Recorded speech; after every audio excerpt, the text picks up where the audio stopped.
Big Bangers masih cerita tentang Anton Ismail, seorang fotografer dengan karya-karyanya yang menarik yang akan menginspirasi kita. Bagaimana dia juga berbagi dengan teman-teman yang lain keahlian dia, yaitu memotret. Nah, di sini tadi berkaitan dengan layar. Ya. Jadi ini fungsinya gini, apa nanti? saya ulangi lagi. Jadi kan Mas William tadi mengatakan ini ada teman-teman yang motretnya bajunya digeretakin aja kan.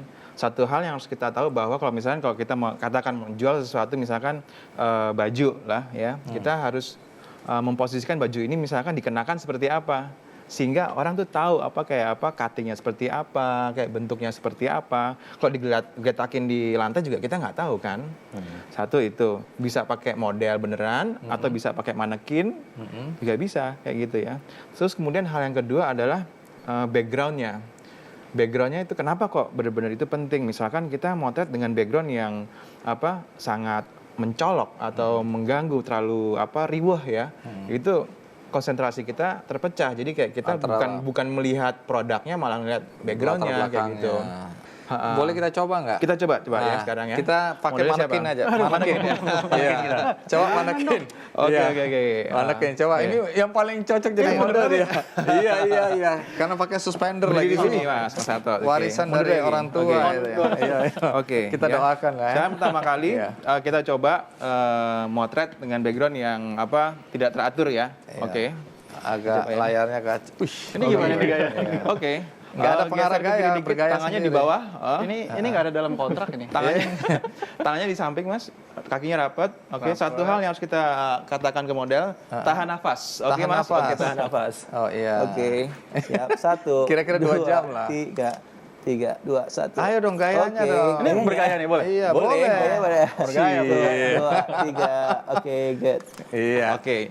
Itu dengan latar belakang yang rame ya. Terus sekarang kita akan memposisikan si model untuk berdiri di background yang polos. Sini William. Oke, kita lihat ya. Kembali lagi. Background tidak harus punya layar seperti ini, tapi juga misalkan bisa pakai tembok putih. Yang penting polos ya. Oke. Nanti kita lihat hasilnya ya, hasil yang tadi dengan hasil ini. Kalau orangnya sudah pasti nggak bagus ya. 3, 2, 1. Oke, good. 1, 2, 3. Oke, good. 1. Ini model itu bagus. baju laki-laki loh. Kalau tadi baju perempuan itu yang gini itu. Terima kasih. Oke. Udah nih. Sudah, mau apa lagi? Mentang-mentang di foto Anton minta banyak. Mahal tahu. Coba kita lihat hasil dari foto dengan background yang rame dengan background yang putih. Ini dia hasilnya.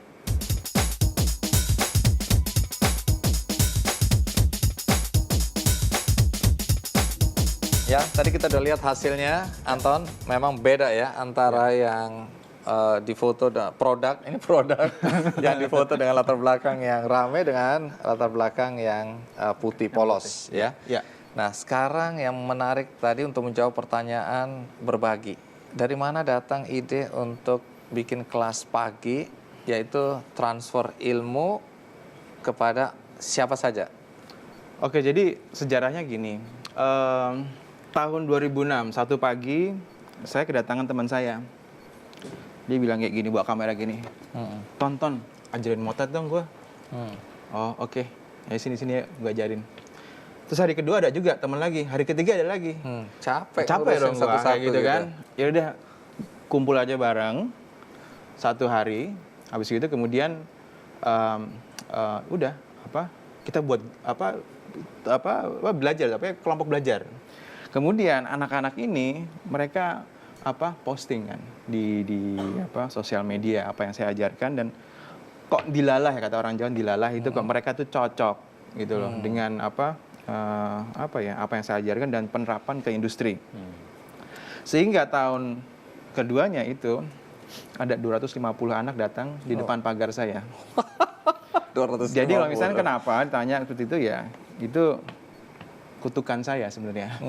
Jadi semua 250 itu boleh belajar?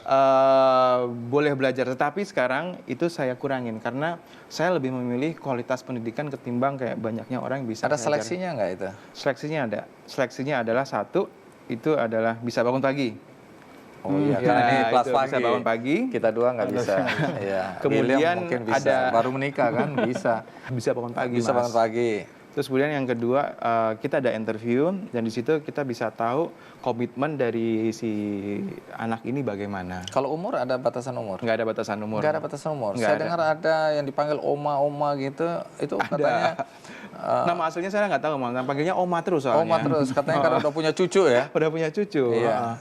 Itu Dan jadi nggak ada batasan Nggak ada umur. batasan. Jadi, Itu harus profesional, amatir, orang yang bekerja, mahasiswa. tidak harus profesional. Jadi kayak sebenarnya itu sangat terbuka untuk siapapun yang ingin belajar tentang fotografi. Ya, Oke. jadi itu. Menarik. Karena 2 di antara ribuan, udah berapa ribu yang sudah pernah belajar? 2.500. 2.500 yang pernah belajar di kelas pagi. Ada 2 yang kita undang di sini, yaitu Bisma dan Oma. Bisma, Bisma. Iya. Sama Oma juga tos gini ya. Iya. Oma. Ini kalau bahasa Belanda Omace ya. Sini Omace. Iya. Oma umur berapa sih? Oma sekarang 9 Januari kemarin 54 tahun. 54. Oh, masih muda. Ya, kenapa dipanggil Oma? Karena udah punya cucu. Oh, Cucu udah begitu. kelas 5. Wah, saya opa. Saya punya cucu 3 juga. Iya, dari keponakan tapi. Oma, namanya siapa sih? Oma siapa sih? Saya Evelyn C. Urantuge. Oh, Oma Evelyn. Iya. Iya, baik. Oma, dalam usia 54 tahun, kenapa mau belajar fotografi? Yang pertama hobi. Yang kedua, saya melihat ada peluang. Peluang apa? Peluang untuk bisa menjadi seorang profesional. Tadinya saya pikir mau belajar fotografer tuh mahal. Langsung berpikir mahal. Tapi ada anak-anak kelas pagi yang lagi show, terus mereka mempropaganda Oma. Jadi fotografer aja gitu. Nenek-nenek gitu loh. Jadi fotografer, manggul-manggul kamera. Tapi pikir-pikir, kenapa tidak ada peluang harus jadi seorang profesional. Dan bukan kebetulan, tapi saya bersyukur Pak Antoni Ismail tuh membuka kelas pagi fotografer yang gratis gitu, mumpung. Wah, Jadi khas perempuan banget ya, mumpung. Tapi tunggu dulu, menarik karena Anton kan menyeleksi ya. Tadi yang berani, yang bisa bangun pagi, yang punya komitmen, tentu saja ada sedikit bakat yang kelihatan ya, dan keinginan untuk mengembangkan dirinya di bidang fotografi. Apa yang dilihat dari Oma ini? Komitmen. Oh, komitmen. Tepuk tangan dulu. Coba kita difoto sama Oma dulu. Oma foto kita pakai ini. Kita foto dengan latar belakang putih, sini. Oma foto kita dulu. Ayo Anton. Saya juga. Iya, mentor di foto kan. Di sini, Kalau hasilnya jelek kita tahu bahwa mentornya yang salah. Sini. Iya, ayo sini. Iya, Oma foto kita ya. Yang lain nggak kelihatan nggak apa-apa, asal saya kelihatan. 1, 2, 3. Ya, kalau orangnya jelek itu sudah biasa. Itu. Baik, Bisma, kamu mahasiswa atau kerja? Sekarang saya full time foto. Oh, profesi sebagai fotografer juga. Belajar di kelas pagi. Iya. Sebenarnya saya dulu 2006 lulus kuliah. Terus 2007 saya dengar dari teman saya kalau salah satu murid angkatan pertamanya Pak E. Terus, sekalian aja saya mau mendalami fotografi juga. Akhirnya 2007 saya salah satu dari 250 orang yang tadi ngantri depan. Yang ngantri depan pagar itu ya. Dan akhirnya diterima ya. Iya. Jadi gara-gara itu kemudian memilih profesi sebagai fotografer. Enggak sih, sebetulnya di 2007 itu saya sempat bekerja.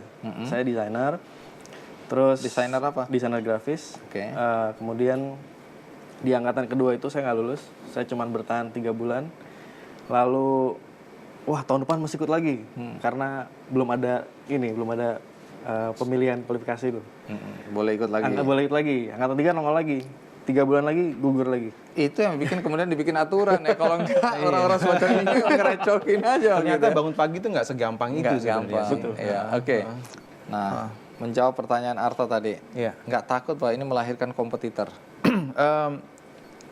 Satu pertanyaan dari orang lain yang itu jelas-jelas saya jawab dengan lantang. Apa kebanggaanmu selama kamu mengajar kelas pagi? Kebanggaan saya selama mengajar kelas pagi adalah melihat siswa saya menjadi saingan saya. Wah, gitu. kebanggaan melihat siswa saya menjadi saingan saya. Artinya proses belajar mengajar itu benar-benar terjadi secara efektif gitu kan. Ya, jadi itu tujuan saya. Jadi saya sudah mempersiapkan ini. Siapapun akan turun, tapi kalau saya akan turun dengan menari. Itu aja. Tepuk tangan dulu dah. Baik, Betul. Anton, Ya. Oma, Bisma, terima kasih ya, sudah hadir di acara Big Bang Show. Ya, sudah berbagi dengan Big Bangers yang lain tentang apa manfaat fotografi, tapi yang lebih penting adalah bagaimana berbisnis sambil berbagi. Dan tanpa takut bahwa ilmu yang dibagikan itu akan melahirkan kompetitor. Karena kalaupun harus turun dengan bahagia. Karena melihat yang menggantikan adalah anak-anak didik. Tapi kalau bisa berkembang bersama-sama ya. Amin. Baik, Big Bangers, pastikan Anda bersama saya di acara Big Bang Show. Do more, do good, Big Bang.